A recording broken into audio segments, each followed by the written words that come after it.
हाँ जी, तो आज से अपने यूट्यूब लेक्चर सीरीज़ का पहला दिन। कल अपनी बात हुई थी, जहाँ तक मेरा ख्याल है लोक सेवक चालू था, पब्लिक सर्वेंट, सिविल सर्वेंट, और उसकी अपन ने कुछ शुरुआती रिक्वायरमेंट्स की बात की थी, जैसे डेफिनेशंस। कई लोगों ने क्वेश्चन किए कि सर अगर कभी 3 नंबर में आता है लोक सेवक तो उसके बारे में क्या लिखें, कौन सी डेफिनेशन लिखें। अगर 3 नंबर में आता है, मैं लिखूँगा आईपीसी वाली, आईपीसी 21, लोक सेवक क्या क्या होते हैं। साथ में सुप्रीम कोर्ट वाला वर्डिक्ट जोड़ूंगा कि सुप्रीम कोर्ट ने बोला है कि किनको लोक सेवक की क्राइटेरिया से एक्सक्लूड कर सकते हैं, जैसे सैनिक, जैसे कि न्यायिक सर्विस वाले, जैसे कि औद्योगिक सेवा वाले। औद्योगिक सेवा जैसे बैंक नोटरीज, देवास, आपके सैनिक, फौज, सेना की बात हुई है। अर्धसैनिक बलों के बारे में सुप्रीम कोर्ट की कोई गाइडलाइन नहीं है। और तीसरी चीज़ इसमें कौन सी थी, न्यायिक वाले। न्यायिक चाहे वो निम्न न्यायपालिका हो या उच्चतर न्यायपालिका हो, दोनों को लोक सेवक की श्रेणी में नहीं डाला जाता। ठीक। उसके बाद काफ़ी बात हुई थी विकसित देश की लोक सेवाओं में क्या होता है, और अल्प विकसित देश या विकासशील देश की लोक सेवाओं के क्या अंतर होता है। फिर लोक सेवा और निजी सेवाओं में क्या अंतर होता है, लोक सेवा बहुत सारी। ठीक। उसके आगे का टॉपिक आज कंटिन्यू करते हैं। लोक सेवाओं से अपेक्षा क्या की जाती है। अपेक्षा, एक्सपेक्टेशन, हर आदमी की एक्सपेक्टेशन होती है ना, हर आदमी से एक्सपेक्टेशन होती है। मेरी एक्सपेक्टेशन होती है कि अगर मेरी ऑफलाइन क्लास है तो आप लोग वहाँ बैठे हो, हॉल में बैठे हुए हो, जब मैं क्लास में रहता हूँ तो मेरी एक्सपेक्टेशन रहती है कि कोई मोबाइल ना चलाए, कोई इधर उधर ना देखे। माँ बाप की एक्सपेक्टेशन रहती है बच्चा पढ़ लिख जाए, फिर पढ़ लिख जाए तो नौकरी कर ले, नौकरी कर ले तो शादी कर ले, शादी कर ले तो बच्चे हो जाए, फिर मर जाए। तो ऐसी एक्सपेक्टेशन वाली कहानी हर जगह रहती है। यहाँ पे अपने सिलेबस का मामला है कि लोक सेवकों से क्या अपेक्षा होती है, किसी भी सिविल सर्वेंट से किस चीज़ की क्या क्या एक्सपेक्टेशन रखती है। मतलब आम जनता, या तो आम जनता की बात कर लूँ मैं, या आम जनता के अलावा मैं बात कर लूँ, अगर आप लोक सेवक बनते हो तो आपसे अपेक्षाएं किसके साथ चीज़ों की हो जाएंगी। एक तो आम जनता की एक्सपेक्टेशन होगी, डन। नंबर 2 एक्सपेक्टेशन होगी आपके लिए किसकी, नंबर 2 एक्सपेक्टेशन होगी आपकी उस तंत्र की जिसके लिए आप काम कर रहे हो। अगर आप किसी भी सरकार के अधीन काम कर रहे हो तो सरकार की भी कुछ एक्सपेक्टेशन होगी। आप जिस डिपार्टमेंट के अधीन काम कर रहे हो वहाँ पे आपके अधिकारियों की भी आपसे कुछ उम्मीद होगी, और आपके कुछ जो नीचे काम करने वाले कनिष्ठ हैं उनकी भी आपसे उम्मीद होगी। इन सबको कहते हैं लोक सेवा की अपेक्षाएं, लोक सेवकों से अपेक्षा या लोक सेवकों की अपेक्षाएं। भारत में सबसे पहली अपेक्षा जो किसी भी लोक सेवक से एक्सपेक्टेशन की जाती है वो ये की जाती है कि वो भारत के संविधान का फॉलो करे, बात खत्म। अगर आप संविधान को फॉलो कर रहे हो तो आप सबसे बड़ी, सबसे बेसिक रिक्वायरमेंट पूरी कर रहे हो। आप में 1000 गुण हैं और आप संविधान की मूल भावनाओं का उल्लंघन कर रहे हो तो आप लोक सेवक कहलाने काबिल नहीं हो। तो लोक सेवक के लिए पहली चीज़ क्या, कि आप आपके संविधान की मूल भावनाओं का फॉलो करें। नंबर 2, भारत जैसे देश में जहाँ पर सांस्कृतिक तौर पर, भाषाई तौर पर, क्षेत्र के तौर पर, आपके जाति के तौर पर, धर्म के तौर पर, आर्थिक तौर पर, राजनीतिक तौर पर, इतने सारे तौर पर डिवीज़न शामिल है। दे दो इतने सारे तौर पर डिवीज़न शामिल है, धर्म का, भाषा का, आपका जात का, आपका क्षेत्र का, आपके आर्थिक क्षेत्र का, राजनीतिक क्षेत्र का। इन सब विभाजनों के बीच में लोक सेवक से उम्मीद की जाती है कि वो इन सब को दरकिनार करके निष्पक्षता के साथ काम करे। निष्पक्षता मतलब एक ऐसा सीन कि किसी के पक्ष में नहीं झुकाव, दोनों को बराबर समझना, तथ्यों के आधार पर फैसला करना। दो लोग मेरे पास आए हैं अपनी अपनी समस्याएं लेकर, दोनों एक दूसरे से झगड़ लिए, दोनों का कोई भी कारण रहा हो, एक्स का कुछ और कारण था, वाई का कुछ और कारण था, लेकिन अगर मैं लोक सेवक हूँ तो मुझे इस चीज़ पे ध्यान देना चाहिए कि जब मैं इन दोनों के बीच का झगड़ा सुलझवाऊँ या इनके लिए कोई काम करने जाऊँ तो मैं बिल्कुल भी ये ना सोचूँ कि एक्स की धर्म क्या है, वाई का धर्म क्या है, एक्स की जाति क्या है, वाई की जाति क्या है, एक्स की भाषा क्या है, वाई की भाषा क्या है। मैं अपनी जो भी सोच है उसको बीच में ना लाऊँ, तथ्य देखूँ, तथ्य में जो सही उचित बैठता है उसके साथ में काम करूँ। ये होता है निष्पक्षता। तो इन सब विभिन्नताओं के बीच में लोक सेवक के बारे में कहा जाता है कि निष्पक्षता के साथ साथ काम करें और भारत के सभी लोगों को आर्थिक, राजनीतिक, सामाजिक न्याय दिलाए। आर्थिक न्याय मतलब एक गरीब भूखा भी ना मर जाए, अपनी क्षमता के अनुसार उसे काम करने का मौका दिया जाए। एक अमीर इतना भी गरीबों का शोषण ना कर सके कि वो गरीबों को कुचल दे, और बेचारे उस अमीर को अमीर होने का ये भी घाटा ना भुगतना पड़े कि अपनी मेहनत से कमाया हुआ पैसा कोई उससे छीन ले ये बोल के कि तुमने गलत तरीक़ों से कमाया। ये आर्थिक न्याय है। आर्थिक न्याय का मतलब सामान्य शब्दों में होता है कि अमीर गरीब का जो दायरा है वो कम करने की कोशिश की जाए, हर आदमी को अपनी योग्यता के अनुसार काम दिया जाए जिससे वो पैसे कमा सके।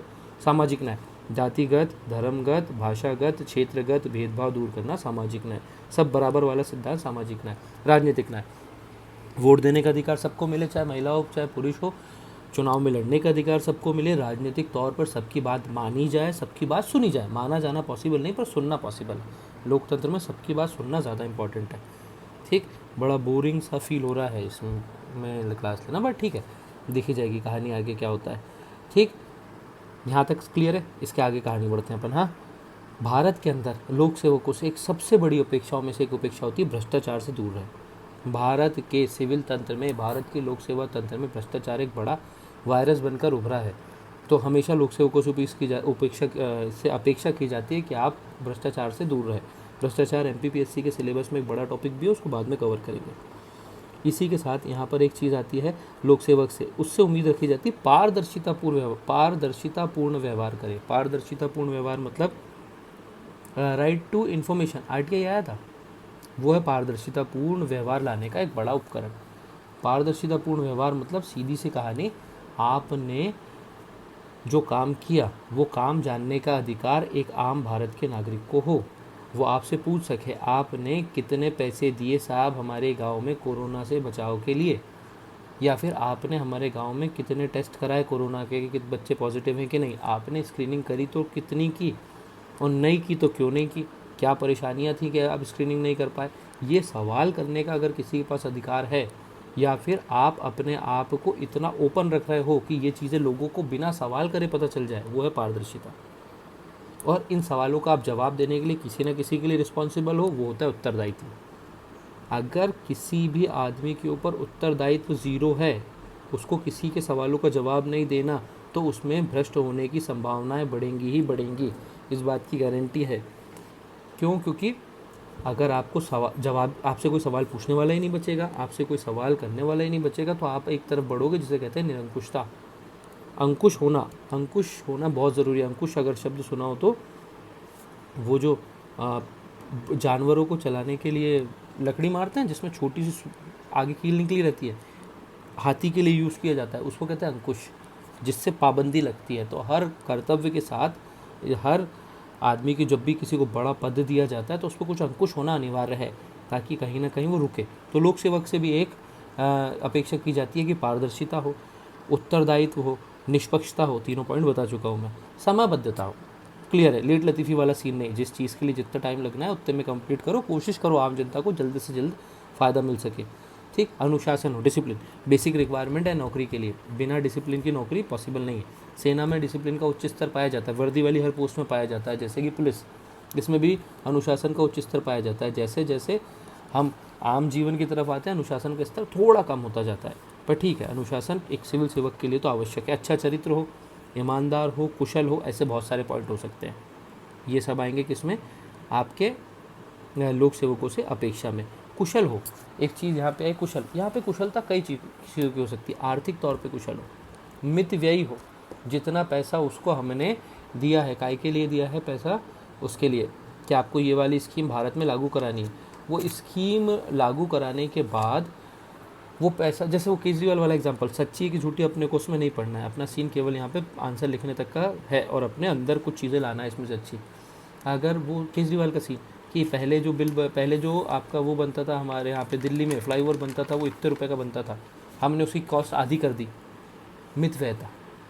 तो कुशल होने का मतलब है, एक मितव्यय हो किस चीज़ में, आपके आर्थिक तौर पे मितव्ययी हो। कुशल होने का मतलब है कि रचनात्मकता का कुछ गुण पाया जाए, विवादों से निपटने के उसमें अच्छा गुण रहे। कुशल होने का मतलब है बातचीत करने में वाक चातुर्य हो। जो बुरी से बुरी कंडीशन है, जहाँ पे आदमी अटक जाता है, फंस जाता है, वहाँ से मामला लेके निकल जाए, वो वाले गुण होने चाहिए। यह है लोक सेवकों से अपेक्षा है। जिसको भी डाउट हो रहे हों वो ग्रुप पे मैसेज करके बाद में मुझे मैसेज बता सकता है, मैं नेक्स्ट वीडियो में इसको क्लियर कर दूंगा। ठीक है, और PDF आपको इसकी ग्रुप में मिल जाएगी। ठीक, लोक सेवक की नया टॉपिक लेते हैं। ठीक, मुझे नहीं समझ आता इसमें कि कितना टिप्पा पड़ेगा। जो भी डाउट हो मुझे प्लीज़ बताना ज़रूर, या कमेंट में यहीं पे कमेंट में मेंशन ज़रूर कर देना, ताकि पता चले कि आया समझ में कि नहीं। बस एक ही मेरी रिक्वेस्ट है कि कमेंट ज़रूर करना, ताकि मैं समझ सकूं, मुझे इतना डलनेस फील ना हो, क्योंकि बहुत ही अलग सा लग रहा है, पहला है ये इंट्रैक्शन ऐसा। लोक सेवकों से अपेक्षा खत्म। लोक सेवाओं की आधुनिक प्रवृत्तियाँ ये एक ऐसी चीज़ है जिसके आने की उम्मीद मुझे लगती है, लोक सेवाओं की आधुनिक प्रवृत्तियाँ, क्योंकि इस चैप्टर में इस चीज़ को अभी तक टच नहीं किया गया है खास तौर पे। भारत में लोक सेवाओं का तो अगर बात की जाए तो आधुनिक भारत में लोक सेवाओं का जनक कॉर्नवालिस को माना जाता है। कॉर्नवालिस के बाद जब भारत आज़ाद हुआ तो सरदार वल्लभ भाई पटेल साहब के कहने पर उन्होंने इंसिस्ट किया और जो आईसीएस थे उसको आईएएस बनाया, बाद में आईएएस बनाया, साथ में आईपीएस, दो अखिल भारतीय सेवाएं बनाई गई, आईएएस आईपीएस। बाद में इसमें जोड़ दिया गया आईएफएस 1966 में, अगर मैं गलत नहीं हूँ तो 1966 में आईएफएस, इंडियन फॉरेस्ट सर्विस भी जोड़ दिया गया। ये बड़े लेवल की अखिल भारतीय सेवा है। फिर केंद्र सरकार की सेवाएं है, फिर राज्य सरकार की सेवाएं है, और लोक सेवा एक ऐसी चीज़ है जो अपन ने डेफिनेशन से सुना है, भारत सरकार के अंडर में कोई भी हो जो उससे तनख्वाह पाए, जो उससे शुल्क पाए या कमीशन पे काम करे, वो होता है लोक सेवक। लेकिन अंतर कहाँ है? कॉर्नवालिस ने जो लोक सेवक बनाए वो आज़ादी के बाद लोक सेवाओं में परिवर्तन हुआ। कॉर्नवालिस ने बनाए थे वो ब्रिटिश सरकार को फ़ायदा पहुंचाने वाले लोक सेवक थे। हाँ, अगर लिंगा पिक्चर देखी हो रजनीकांत की तो वहाँ पर एक सीन आएगा कि रजनीकांत कलेक्टर हैं और उनको बोला जाता है साइन करो ये रेल ट्रैक बनाने के लिए, तो वो साइन नहीं करता है। वो रेल ट्रैक बन रहा था अंग्रेज़ों की फ़ायदे के लिए, आर्थिक फ़ायदे के लिए। वही लोक सेवा जैसे ही भारत आज़ाद हुआ लोक कल्याणकारी लोक सेवा में बदल गई। अब उसका उद्देश्य आर्थिक लाभ कमाना नहीं था, जनता की भलाई करना था। गतिशीलता लोक सेवा में बार बार देखने को मिलेगी, क्योंकि समय बदलता है, समय के साथ बदलना मजबूरी हो जाती है। 1947 आज़ादी के बाद जो लोक सेवाएं थी और आज 2020 में जो लोक सेवाओं में परिवर्तन आया है, वही अंतर देखना है आधुनिक प्रवृत्तियों में। सबसे पहली बात, पहले लोक सेवकों की संख्या कम थी, अचानक से लोक सेवकों की संख्या में क्या हुई? तीव्र वृद्धि हुई, एक बड़ा परिवर्तन। नंबर 2, पहले लोक सेवा में विशेषज्ञ नहीं आते थे। For example doctors, engineers, marketing experts, MBA, ये नहीं आते थे। लोक सेवा पहले माना जाता था आर्ट्स वालों के लिए, एक सामान्यता बोल रहा हूँ। इनकी संभावना क्या थी? तकनीकी क्षेत्र के लोगों के आने की संभावना क्या थी? कम। लेकिन अब तकनीकी क्षेत्र के लोग लोक सेवा में आ गए, तो लोक सेवा में डाइवर्सिटी बढ़ी है, विविधता, अब डाइवर्सिटी बढ़ी है। ठीक, पहले लोक सेवा एक प्रशासक के तौर पे थी, प्रशासक, एडमिनिस्ट्रेटर, हम जो चाहेंगे वो करेंगे, या हम जो करना चाहते हैं वो करेंगे, तुमको हमारी बात मानना मजबूरी है। प्रशासक, पावर बहुत ज़्यादा थी, केंद्रीकरण बहुत ज़्यादा था, बहुत ज़्यादा पावर होती थी बड़े अधिकारियों के पास, सरकारी कर्मचारियों के पास। लेकिन वर्तमान टाइम में वो प्रशासक से बन चुके हैं नियामक, रेगुलेटर। अब वो अपनी जो लीगल है वही काम कराएंगे, लेकिन कराने के लिए उनका जो तरीका है वो हो जाएगा क्या? पोलाइटनेस के साथ। उतनी पावर भी नहीं बची, विकेंद्रीकरण कर दिया गया शक्तियों का विभाजन कर दिया गया। एक आदमी के हाथ में अत्यधिक शक्ति रहेगी तो निरंकुश हो सकता है, तो निरंकुशता रोकने के लिए शक्तियों क्या कर दिया? विभाजित कर दिया। ठीक, तो अब वो हो चुका है रेगुलेटर, नियामक। एक मोटे तौर पे समझने की बात की जाए तो पहले जो हार्डनेस थी वो क्या हो गई है? कम हो चुकी है। पहले जो कठोरता थी अब वो किस में आ चुकी है? विनम्रता में आ चुकी है। तो अब प्रशासक से किस में बदल चुके हैं? वो नियामक में बदल चुके हैं। वर्तमान में सोशल मीडिया, वर्तमान में राइट टू इन्फॉर्मेशन, इस तरह की जो चीज़ें आई हैं, इससे प्रशासन ज़्यादा पारदर्शी बना है। प्रशासन मेरे लिए ओपन है, मैं अपने आरटीआई लगा के 4 सवाल पूछ सकता हूँ, सरकार को जवाब देना पड़ेगा, मैक्सिमम केसों में देते हैं। सोशल मीडिया, सरकार ने कोई भी गलत काम किया, किसी भी प्रशासक ने कोई भी गलत काम किया, एक वीडियो बनाया, वायरल कर दिया, तो ओपननेस ज़्यादा आई है, पारदर्शिता बढ़ी है। चलो ये भी माना। ठीक, स्पीड मुझे बताना कैसे चल रही है, मुझे कुछ समझ नहीं आ रहा।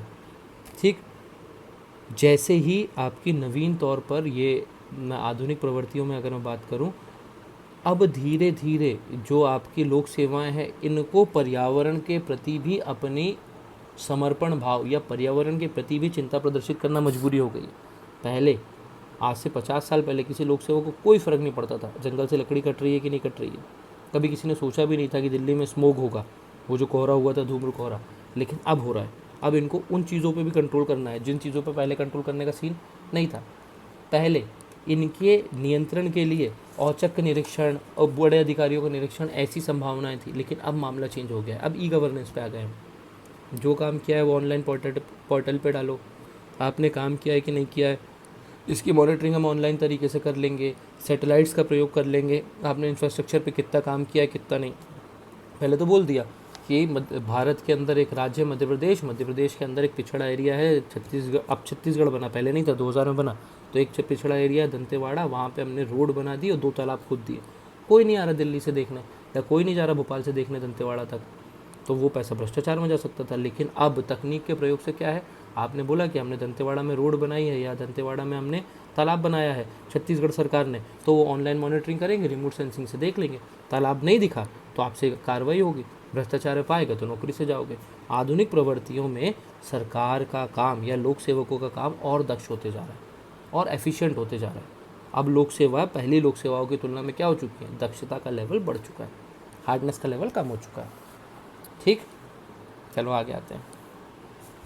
लोक सेवा में सामान्य समस्याएं या लोक सेवाओं के सामने सामान्य नैतिक मुद्दे या लोक सेवाओं के सामने वो प्रॉब्लम जिससे लोक सेवाओं की एफिशिएंसी में कमी आती है, या किन किन समस्याओं को लोक सेवकों को डील करना पड़ता है।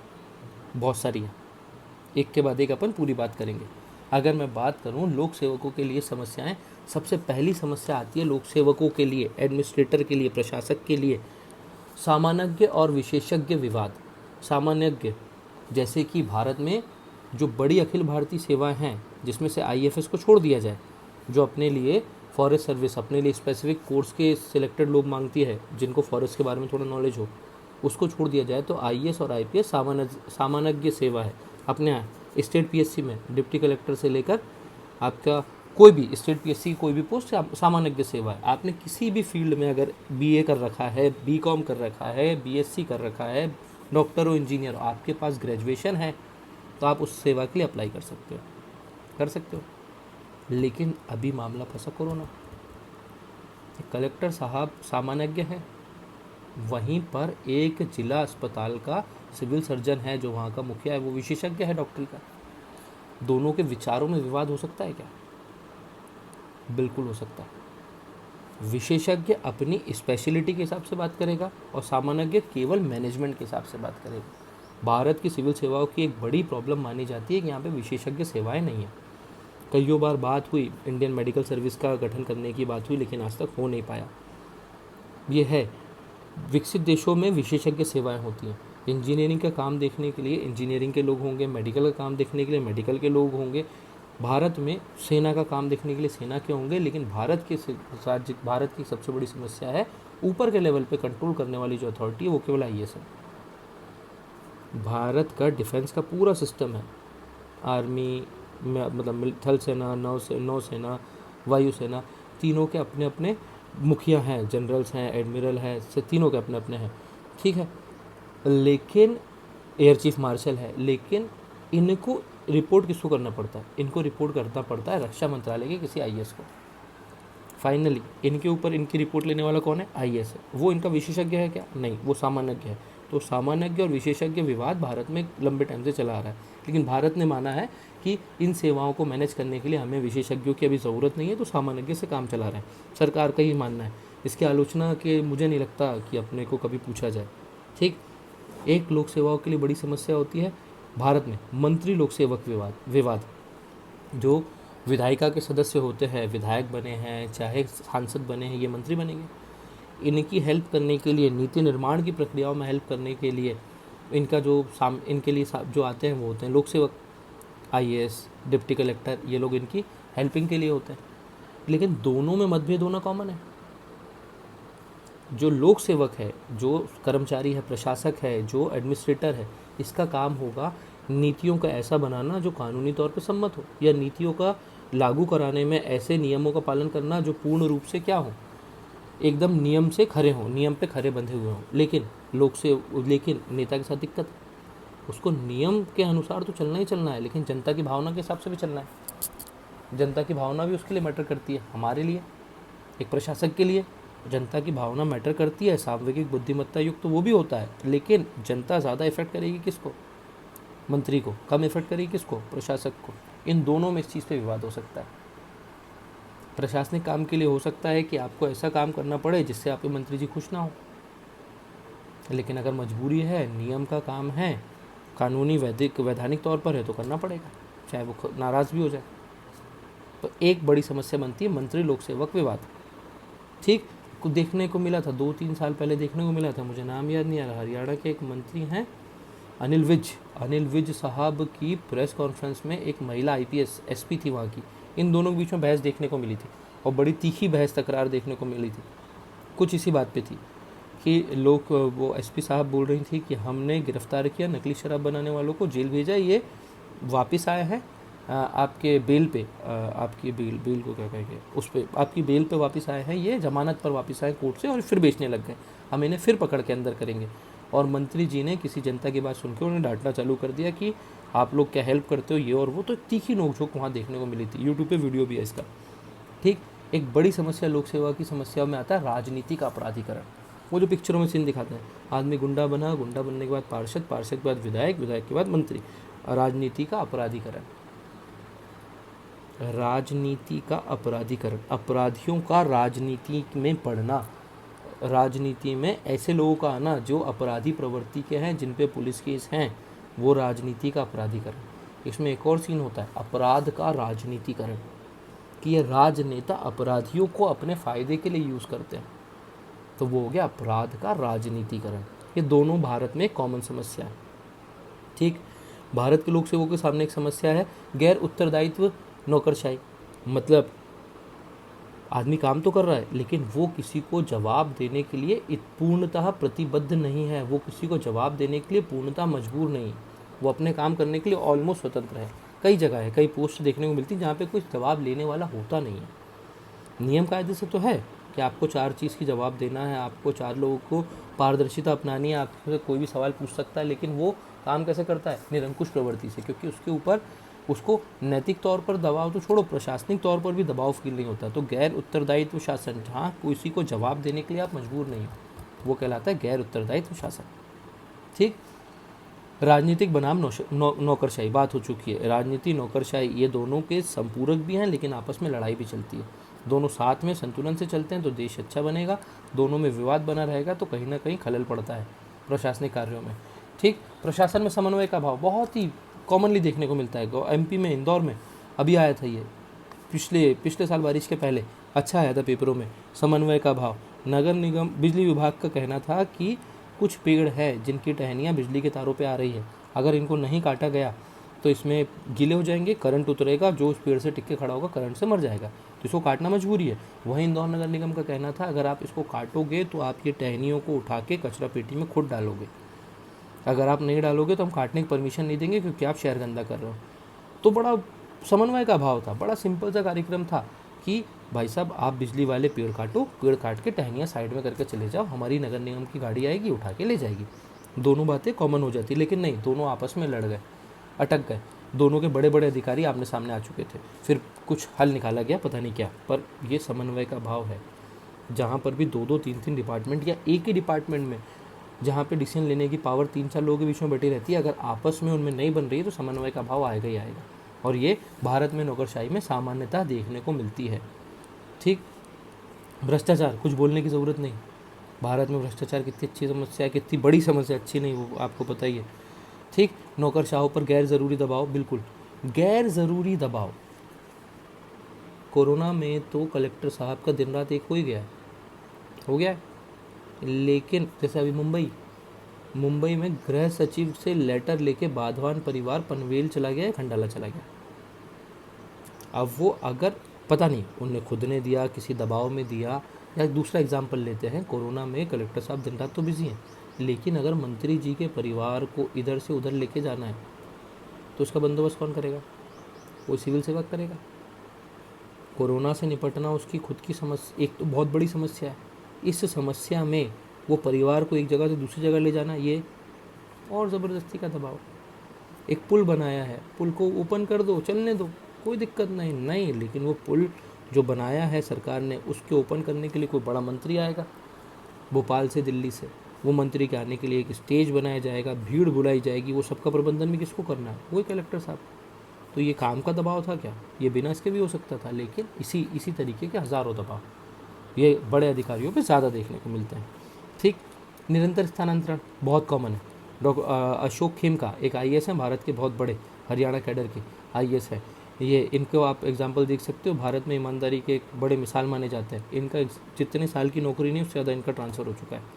तो वो बड़ा भारत में लोक सेवाओं की समस्याओं की एक बड़ी समस्या, जो ईमानदार होता है उसको ट्रांसफ़र करना, हैरेस करना बहुत कॉमनली देखा जाता है। भर्तियों में भ्रष्टाचार, व्यापम घोटाला हम सब ने देखा है, तो इसमें कुछ एक्सप्लेन नहीं करना। राजनीतिक उदासीनता बराबर है। राजनीतिक तौर पर भी क्या बने रहते हैं नेता, उदासीन बने रहते हैं। जो सिस्टम चल रहा है चलने दो, सुधार करने की आवश्यकता नहीं है। आपके प्रशिक्षण उसमें क्या कहते हैं, शिक्षा की दयनीय स्थिति, ऑब्वियस सी बात है। अगर शिक्षा नहीं होंगे, नैतिक मूल्य नहीं होंगे, नैतिक सिद्धांत नहीं होंगे, तो आदमी में अच्छा बनने की तमन्नाएं भी जागेंगी नहीं। प्रशिक्षण की कमियाँ, लोक सेवकों का प्रशिक्षण 2 स्तर पर होता है। एक तो सेवा पूर्व, नौकरी में आने के पहले ट्रेनिंग होती है, उसको कहते हैं सेवा पूर्व, और दूसरी होती है सेवा के दौरान। जो सेवा पूर्व प्रशिक्षण होता है ना, वो सामान्यतः होता है आपका केवल और केवल व्याख्यान आधारित। एक आदमी आया, पुराना सीनियर रिटायर्ड आईएएस आया, उसने एक लेक्चर लिया, लेक्चर लेके चला गया। आदमी को कभी वो लेक्चर को प्रैक्टिकल लाइफ में इम्प्लीमेंट करने की संभावनाएं कम मिलती हैं। ऐसी सिचुएशन पे लेके नहीं जाते जहाँ पर वो एक्चुअल सिचुएशन देख पाए कि ये जो हमको भुखमरी मिटाने का सीन बताया है। तो ऐसा नहीं कि डिप्टी कलेक्टर को लेके जाएं श्योपुर, भारत में कुपोषण, बाल कुपोषण ज़्यादा है वहाँ पे एमपी में, श्योपुर लेके जाएं, बाल कुपोषण पता चल जाएगा, वो उसमें प्रैक्टिकल इंप्लीमेंट करने की कोशिश करेगा अपनी रचनात्मकता से। तो वो नहीं होता, केवल लेक्चर दिया, लेक्चर दे के निकल गए। पॉजिटिव मोटिवेशन की कमी है। जब सिस्टम में आदमी अगर सिस्टम में आ भी जाता है तो सिस्टम में रहते सिस्टम का एक अंग बन जाता है, उसको लोड आना बंद हो जाता है, क्योंकि जो सिस्टम की वर्क कल्चर है, वो वर्क कल्चर थोड़ा ख़राब हो चुका है। वर्क कल्चर, कार्य संस्कृति, काम करने का जो पूरा इन्वायरमेंट होता है ना, वो कहलाता है कार्य संस्कृति। हमारे यहाँ लोक सेवकों में कार्य संस्कृति की प्रॉब्लम हुई है कईयों कारणों उसके। अगर किसी ने अच्छा काम किया है तो अच्छे काम के लिए उसको शाबाशी या इनाम मिलना चाहिए, हाँ। बुरा काम किया, भ्रष्टाचार किया है तो उसको उसके लिए सज़ा मिलनी चाहिए, हाँ। भारत में दोनों नहीं होता। अच्छा काम करने वाले की कोई खास कदर नहीं है, तूने कर लिया तेरी मर्जी थी। भ्रष्टाचार करने वाले को खास दंड नहीं है, कानून है, लेकिन भ्रष्टाचार का केस चलेगा 10 साल। हो सकता है भाई साहब 10 साल के पहले खुद मर जाए। तो बुरा काम करने की विशेष सज़ा नहीं है, अच्छा काम करने के विशेष उन्नति या प्रमोशन नहीं है या कुछ इनाम नहीं है। पारदर्शिता की कमी है, आपके आचरण संहिता नहीं बनी है। कोड ऑफ कंडक्ट, आचरण संहिता मतलब एक ऐसे नियमों का समूह कि किसी भी सिविल सेवक को क्या क्या काम करना है ये उसमें लिखा रहता है कि आप ये काम कर सकते हो, उसे कहते हैं आचार संहिता। तो आचरण संहिता नहीं बनी है सही से, ठीक। हमारे यहाँ पे भ्रष्टाचार में इस टॉपिक को और डिटेल में पढ़ेंगे अपन काफ़ी अच्छे से। हमारे यहाँ पे मैक्सिमम प्रक्रिया बिना फालतू में कॉम्प्लेक्स है, जटिल है। एक काम जो सिंपल हो सकता है ना कि भाई आप अब जैसे अब करना चालू किया है गवर्नमेंट ने धीरे धीरे, सिंगल विंडो सिस्टम, अब अच्छा एग्जांपल है इसका। एक ही जगह पर हर चीज़ की परमिशन दे देते हैं फैक्ट्री लगाने के लिए। पहले सिंगल विंडो सिस्टम नहीं था, आदमी को परमिशन लेने के लिए 20 जगह भागना है। एक फैक्ट्री लगाने की परमिशन के लिए 50 जगह भागेगा। 50 जगह भागेगा में सबसे बड़ी समस्या कहाँ क्रिएट होगी, फाइल आगे नहीं बढ़ रही है, काम में विलम्ब हो रहा है। ये वाला जो सीन है, प्रक्रिया इतनी जटिल बनी है कि आदमी के हाथ में भ्रष्टाचार करने की पावर आ जाती है। आप 50 जगह फाइल पहुंचाओगे और हर जगह अगर एक एक अक्षर की गलती, एक एक पन्ने की गलती निकाली गई तो आपको फाइल पास कराने में 1 साल लग जाएगा। तो इससे बेटर आप क्या करोगे, कुछ पैसे रिश्वत में दोगे, फाइल पास कराओगे, आगे बढ़ जाओगे। एक अंदर से आदमी का दिक्कत क्या है, आदमी भी तो यही चाहता है काम जल्दी हो, तो एक वो वाली समस्या है, ठीक। अगर मैं उसके बात करूँ, भारत में भ्रष्टाचार का जो लोग उजागर करने की कोशिश करते हैं उनकी सेफ्टी की चांसेस कम है। उनकी सेफ्टी की समस्या है, चांसेस कम है तो नहीं बोल सकते, उनकी सेफ्टी की समस्या है। जो विसिल ब्लोअर, आपने नाम सुना होगा, इंदौर के डॉक्टर आनंद राय व्यापम केस के विसिल ब्लोअर थे। ऐसे लोग जो भ्रष्टाचार उजागर करते हैं, सरकार के सामने भ्रष्टाचार लाते हैं, वो कहलाते हैं विसिल ब्लोअर। उनकी सेफ्टी के चांसेस कम है, तो वो लोग सामने नहीं आते, वो डर के मारे पीछे रह जाते हैं। एक इंजीनियर थे मंजूनाथ, अगर मैं नाम गलत नहीं ले रहा हूँ, बिहार के थे, किसी ONGC HPCL कंपनी के थे शायद। तो उनने बिहार के पेट्रोल पंपों में भ्रष्टाचार उजागर किया कि ये पेट्रोल में या डीजल में मिलावट करके बेचते हैं। उनका मर्डर हो गया था, बड़ा फेमस केस है भारत का, मैं भी मंजूनाथ पिक्चर भी बनी है इसके ऊपर। तो ऐसे विसिल ब्लोअर से पीछे हटते हैं, अपने खुद के काम को भी सही से नहीं कर पाते। हमारे यहाँ शक्ति का जो ढांचा है ना, बहुत विषमतापूर्वक है। शक्ति का ढांचा मतलब कैसा, जिला कलेक्टर के हाथ में इतने सारे पावर हैं कि कहीं ना कहीं उसके पास इन पावर के चक्कर में आ जाती विवेकाधीन शक्ति। ऐसे पावर जिसका यूज़ करना है कि नहीं करना है ये उसके हाथ में। वो पास भी कर सकता है किसी चीज़ को या फेल भी कर सकता है, खारिज भी कर सकता है या अलाउ भी कर सकता है। ये कहलाती विवेकाधीन शक्ति। जिसके पास जितनी विवेकाधीन शक्ति ज़्यादा होगी उसके पास उतना ज़्यादा शक्ति केंद्रित होगी, और जिसके पास जितनी ज़्यादा शक्ति केंद्रित होगी उसके निरंकुश होने की संभावना है उतनी ज़्यादा होगी। भारत में एक कहा जाता है कि ऊपरी स्तर पे पावर बहुत ज़्यादा है। एक प्रिंसिपल सेक्रेटरी लेवल पे आदमी पहुंच गया है, वहाँ से वो जो बना देगा नीचे वाले को पूरा फॉलो करना है। सही है कि गलत वो बात की बात हो गई। शक्तियों का विकेंद्रीकरण भारत में बहुत ज़्यादा ज़रूरी है। भारत में लोक सेवकों के सामने एक बड़ी समस्या बनकर तब और आती है जब सरकार गठबंधन की होती है। जब तक, जैसे अभी वर्तमान में 2 बार से सरकार गठबंधन की खास है नहीं, सिंगल बहुमत आ रहा है, फिर भी वो एनडीए बना रहे हैं क्योंकि उनका चुनाव पूर्व गठबंधन था, लेकिन सिंगल बहुमत है, इसमें काम करने की स्वतंत्रता ज़्यादा होती है। एक सरकार है, उसकी विचारधारा के हिसाब से काम करोगे, काम चल जाएगा। लेकिन गठबंधन सरकार में सरकार की मजबूरी होती है अपने हर अलायंस को, अपने हर सहयोगी पार्टी को खुश रखने की। इस सहयोगी पार्टी को खुश रखने के चक्कर में मामला कहाँ शिफ्ट हो जाता है आपके? मामला शिफ्ट हो जाता है लोक सेवकों की माथापच्ची में, कि अगर काम कर रहे हैं, मान के चलो एक ऐसी सरकार बनाई है जिसमें गठबंधन में मायावती भी है, ममता बनर्जी भी है, लालू यादव भी है।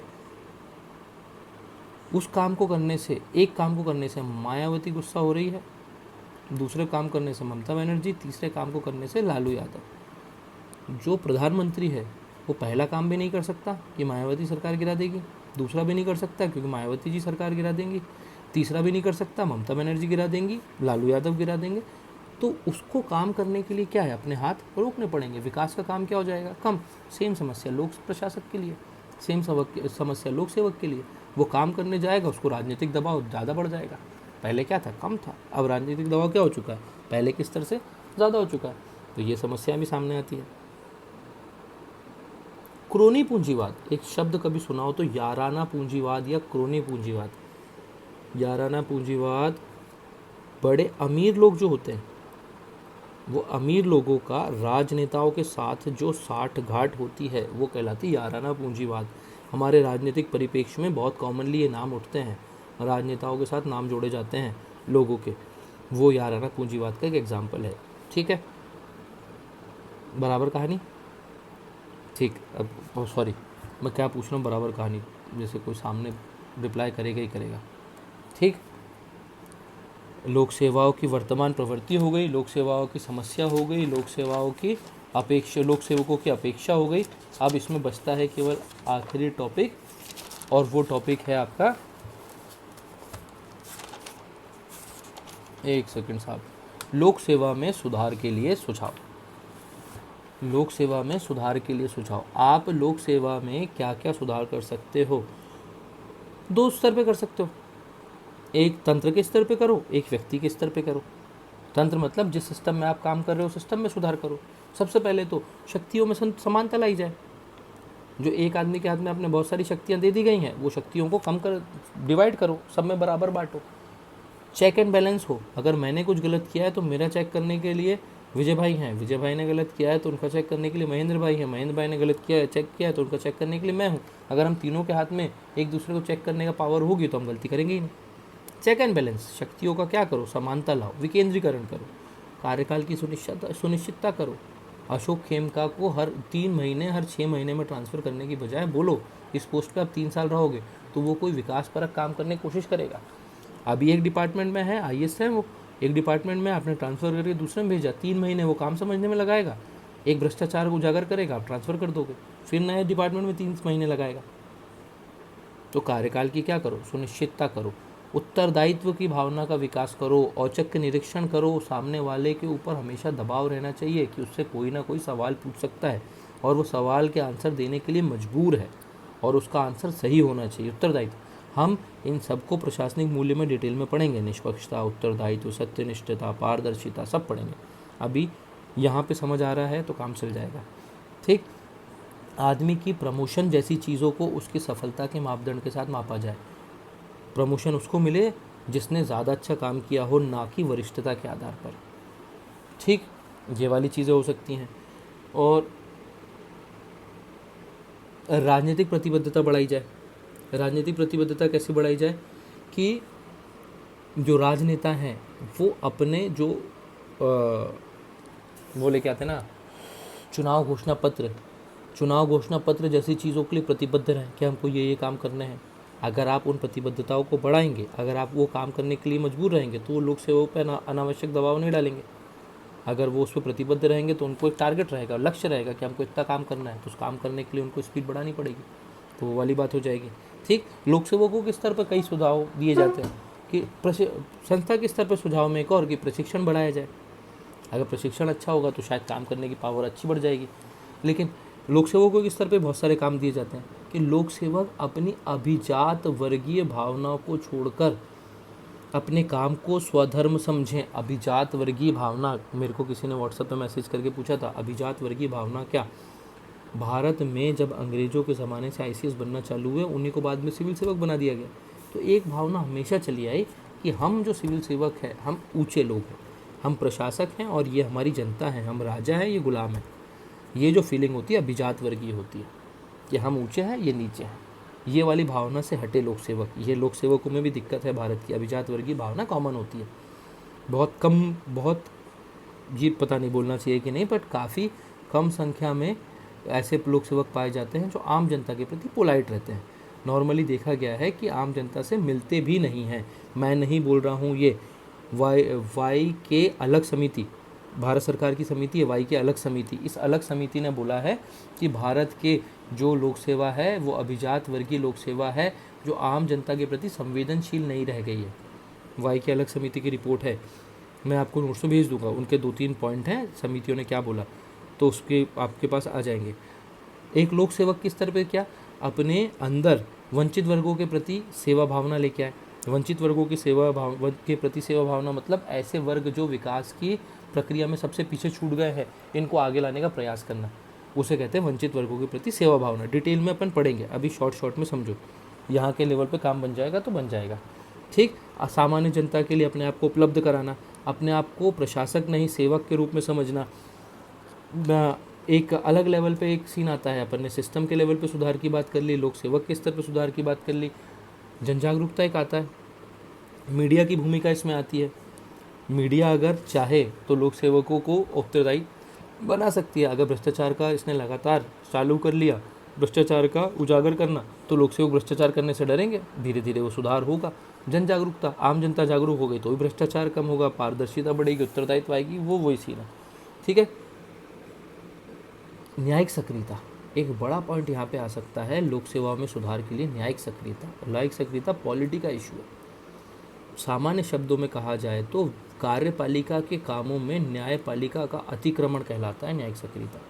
देखना कैसे, मेरे घर के सामने कचरा इकट्ठा ना हो, ये जिम्मेदारी भोपाल नगर निगम की। लेकिन अगर भोपाल नगर निगम ये काम सही से नहीं कर रही है और मैंने इस चीज़ को कोर्ट में अपील कर दी, जब मैंने मेरी बात नहीं मानी और कोर्ट ने ऑर्डर दिया और उसके कारण उनको सफाई बंदोबस्त कड़क करना पड़ा, तो ये काम था कार्यपालिका का। लेकिन अब उसको करवा कौन रहा है? न्यायपालिका।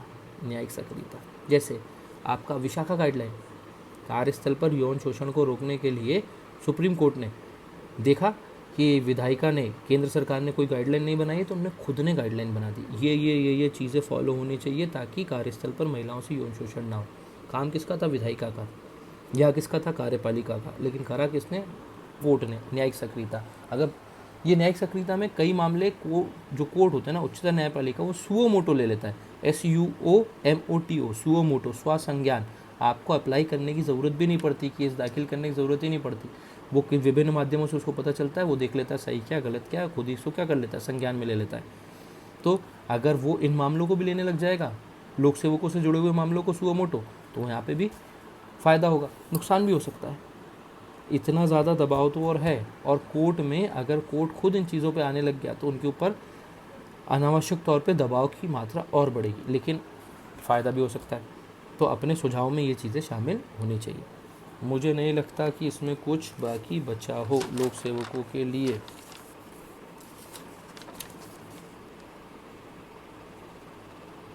ना ना, जितना है इतना हमें समझ गया। अपन ने बात की है लोक सेवा क्या।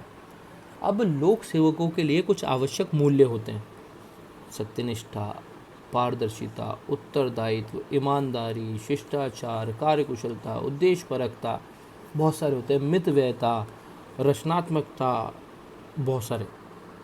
आने वाले लेक्चर्स में हम पहले बात करेंगे मूल्य क्या है, वैल्यूज़ क्या है। फिर बात करेंगे प्रशासन के नैतिक मूल्य क्या है, मूल्य क्या है, कितने प्रकार के मूल्य होते हैं, पहले उनका वर्गीकरण करेंगे। फिर बात करेंगे प्रशासन में मूल्य क्या है, क्या क्या मूल्य हैं प्रशासन में, उनका इम्पोर्टेंस क्या क्या है, उनकी कमी से क्या क्या दिक्कत हो सकती है और उनको बढ़ाने के उपाय। तो फिर अपन आगे इस तरह से आगे बढ़ेंगे। ठीक, आया समझ नहीं आया मुझे कमेंट में ज़रूर बताना। मेरे लिए बहुत अलग सा एक्सपीरियंस है और मुझे नहीं समझ आ रहा कि कैसा गया ये। ऑफलाइन क्लासेस में, हॉल में, अपनी क्लासेस में आप लोगों के चेहरे दिखते रहते हैं तो समझ आ जाता है। जूम ऐप पे भी चेहरे दिखते रहते थे कुछ लोगों के, तो समझ आता रहता था कि टिप्पा पड़ रहा है कि नहीं। यहाँ पे कुछ भी टिप्पा, मुझे कुछ समझ नहीं आ रहा। अपने कमरे में हूँ बस कैमरा चालू करके, तो प्लीज़ बताना ज़रूर। और ठीक है, यहीं कमेंट करके बता देना ज़्यादा बेटर रहेगा। और कोई प्रॉब्लम हो तो व्हाट्सएप पे पर्सनल मैसेज कर सकते हो। ठीक है, ओके जी, धन्यवाद, बाय।